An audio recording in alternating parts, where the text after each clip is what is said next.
Welcome to my channel আরশি রান্নাঘর। হাতে মাখা মসুর ডাল যেমন সহজ একটি রান্না, তেমনি সুস্বাদুও বটে।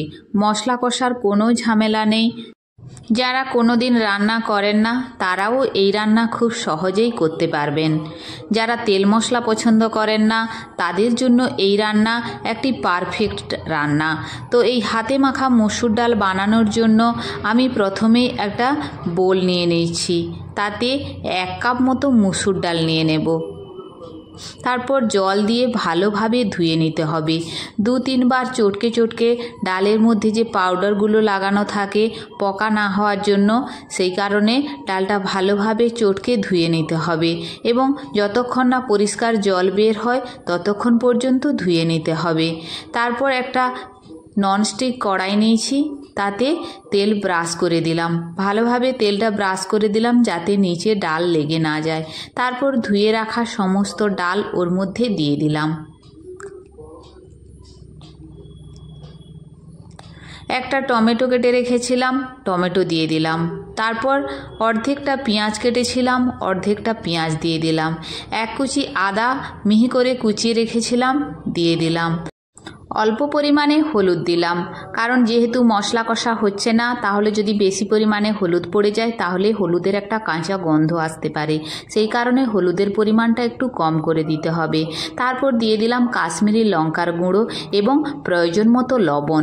দিয়ে দিলাম সামান্য একটু সর্ষের তেল। এরপরে সমস্ত কিছু ভালোভাবে ঠেসে ঠেসে মাখিয়ে নিতে হবে। এখানে ডাল সহ মশলা যতটা ভালোভাবে মাখাতে পারবেন ডালের স্বাদ তত পরিমাণে বৃদ্ধি পাবে। এরপর দিয়ে দিতে হবে প্রয়োজন মতো জল। যে পরিমাণ ডাল নেওয়া হয়েছিল তার 3 গুণ পরিমাণেই জল দিতে হবে, কারণ ওই জলের মধ্যেই ডাল সেদ্ধ হবে। মাঝে যদি প্রয়োজন হয় জল, সেক্ষেত্রে জল গরম করে হয়তো দিয়ে দিতে হবে, নাহলে আর জল দেওয়ার প্রয়োজন নেই।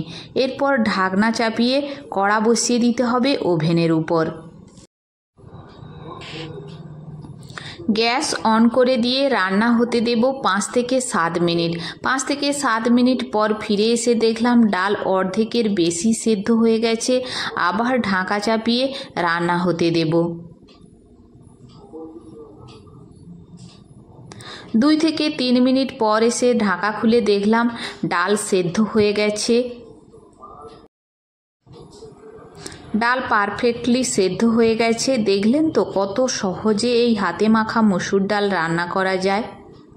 এখন আপনারা লবণটা চেখে নিতে পারেন। আমি ডালের মধ্যে কোনো প্রকারের মিষ্টি ব্যবহার করছি না, আপনারা চাইলে মিষ্টি ব্যবহার করতে পারেন। এখানেই শেষে আমি দিয়ে দিচ্ছি ধনেপাতা কুচোনো। তো পারফেক্টলি তৈরি হয়ে গেল হাতে মাখা মসুর ডাল। আপনারাও বানিয়ে খান যদি ভালো লাগে, এবং রান্নাটা যদি আপনারা খুব সহজে এইভাবে পারফেক্টলি বানিয়ে খেতে পারেন অবশ্যই ভালো লাগবে এবং আমাকে কমেন্ট করে জানাবেন।